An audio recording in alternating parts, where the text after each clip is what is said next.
மழை பெய்யுது, நல்லா வெக்கையாக இருக்குது. ஆரம்பிச்சது. அனைவருக்கும் நிகழ்ச்சி வணக்கம். இன்றையம் வாசிப்பாரு 1210 உங்கள் எல்லாருக்கும் இன்றையம் வாசிப்பாருக்கு நான் இவ்வாறு எனது சுற்றாடலின் காலநிலையை பற்றி வாசிக்க போகின்றேன். நேற்றைய நிலையில் மழை பெய்தது. ஆனால் அதற்கு முன் ஒரு நாள் 27 இருந்தது. இத்துடன் சில நேரத்திலும் மழை பெய்து மின்ன அடித்து போன்றவற்றை நடைபெற்றன. எங்கள் காலநிலை மாறி மாறி இருக்கும்.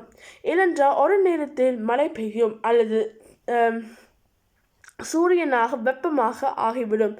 இனிமேலும் விழும் என்ற வித்தியாசங்கள் எங்கள் நாட்டில் உள்ளது.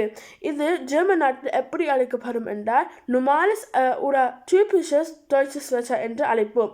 ஏனென்றால் எங்களுக்கு அது ஒவ்வொரு காலநிலைக்கும் நாங்கள் தயாராக இருக்க வேண்டும் என்றது ஆகும். இதான் இன்றைய வாசிப்பாரம். நன்றி, வணக்கம்.